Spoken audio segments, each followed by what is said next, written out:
Hello, my name's David Marsh. I'm a retired orthopaedic surgeon. I was the founding president of FFN, the global FFN, but I'm now the regionalisation chair. I want to tell you about this book which has recently been published.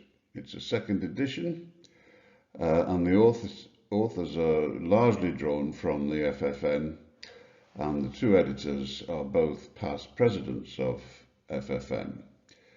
And this book is open access. We have purchased the copyright so it can be downloaded for free.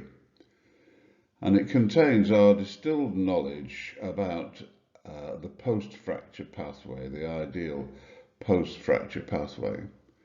And it's been going to be translated into Spanish and Greek and Arabic and Mandarin.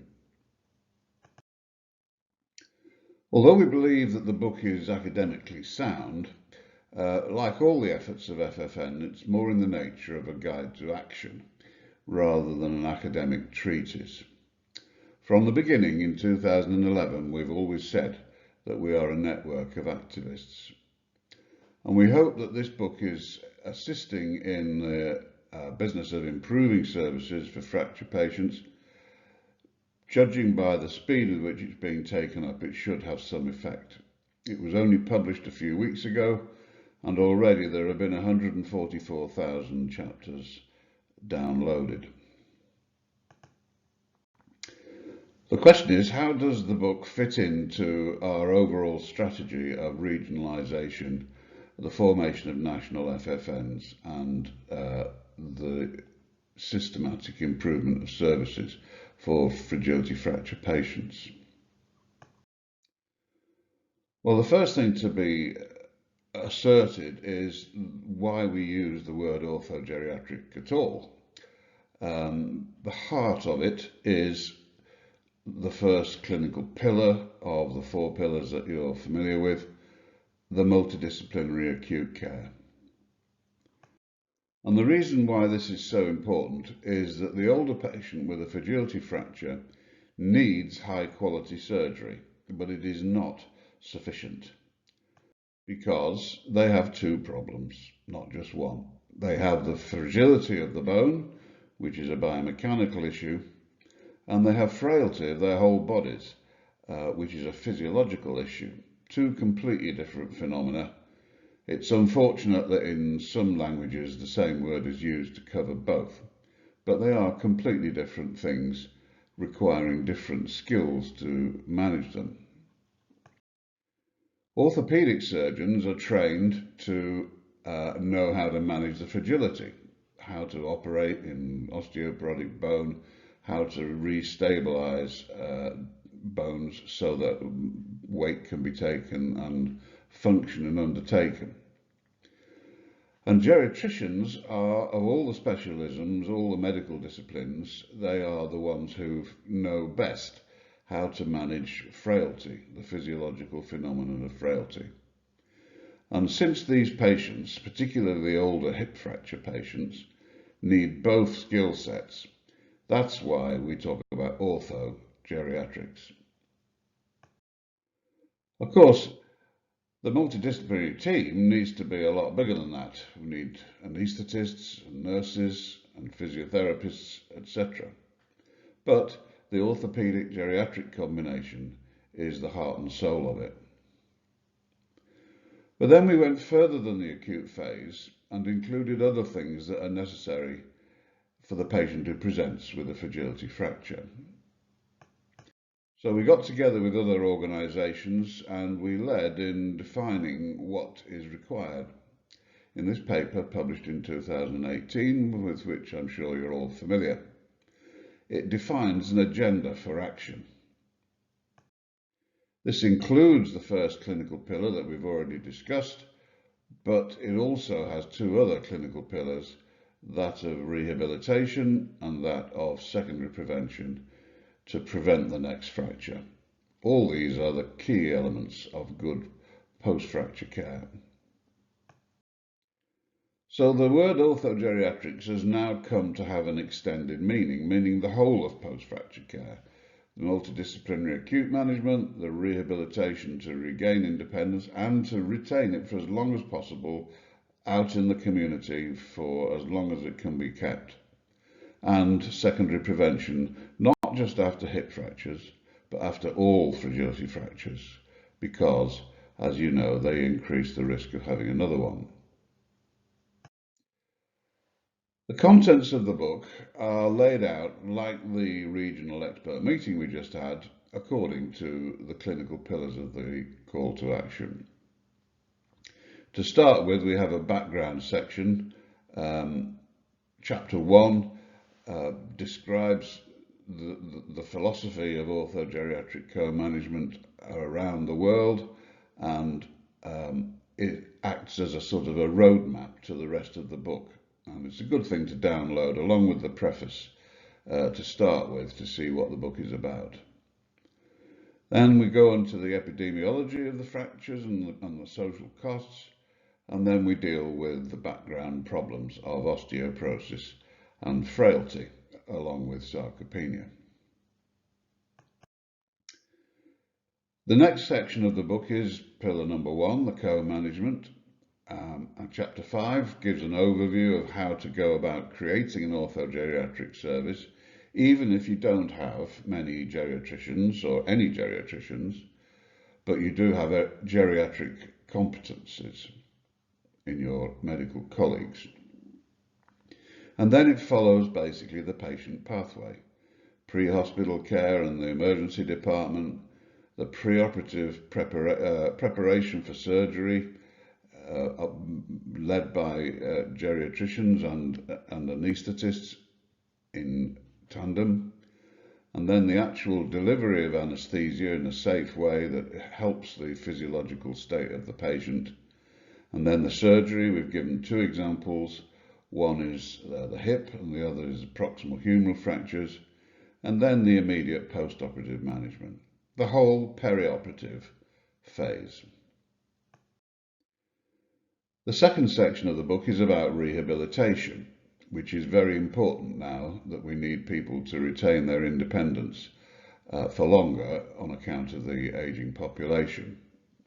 So there's an extremely academically strong summary of all the evidence about rehabilitation following hip fracture, and an important consideration of the caregivers that look after patients at home, and how their psychological health and that of the patients is intertwined. Pillar number 3 is secondary prevention, as you know, and we have enlisted our colleagues from the International Osteoporosis Foundation to write chapter 14, which is about how to set up an FLS and includes description of the Capture the Fracture campaign. Then a new chapter about the current and emerging treatments of osteoporosis, and a discussion from a senior member of the European Geriatric Medicine Society of how we can prevent falls. And finally, there is a section on cross-cutting issues which apply all the way across the whole pathway. And obviously the role of nurses is a key one there. And the FFN has got great experience in nurse education for fragility fracture management. We've published a book for nurses about this, and this summarises the important nursing role. Nutrition is now getting more and more prominent and is clearly shown to be crucial in determining the final outcome of a fragility fracture episode. And then the importance of fracture audit, benchmarking your service against other people's services and against what you were like 1 year ago, for example. This is the biggest powerful driver for improving quality that we have ever come across.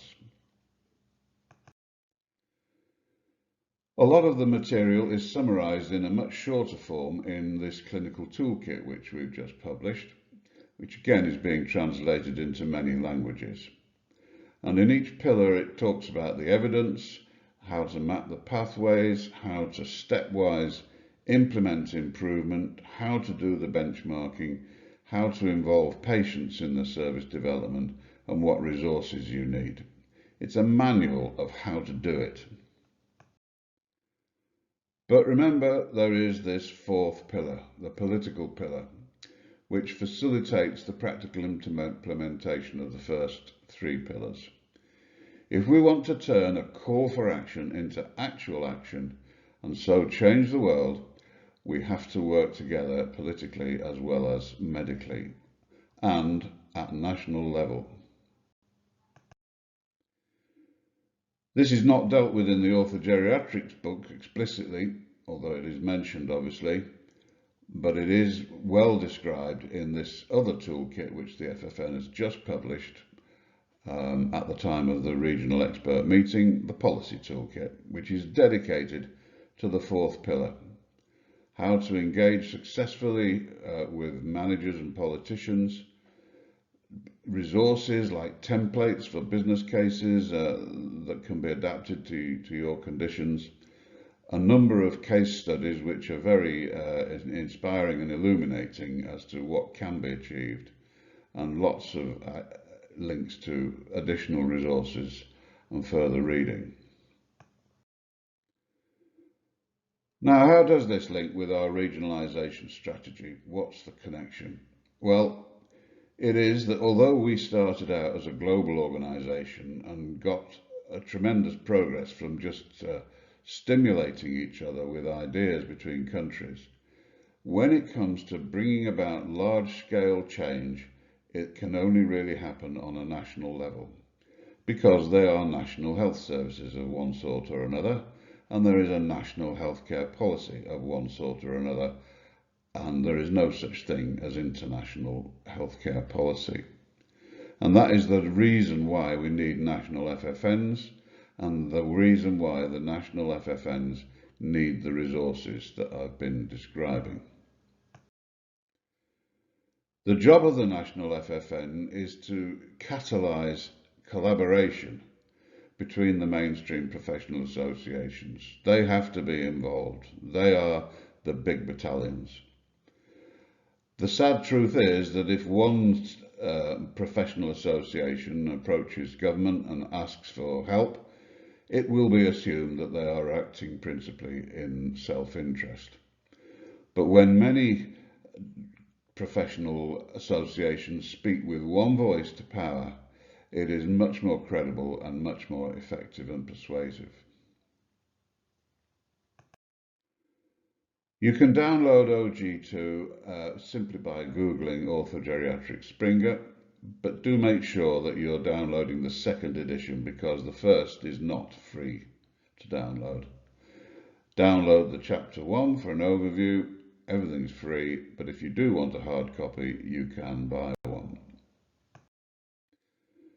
So to summarise, if you want to deliver orthogeriatric co-management better, changing clinical behaviour, changing clinical systems, developing the workforce, and you want to do that on a large scale in a given country, then what you need is a knowledge base of how to do it and a guide as to how to go about securing healthcare policy change.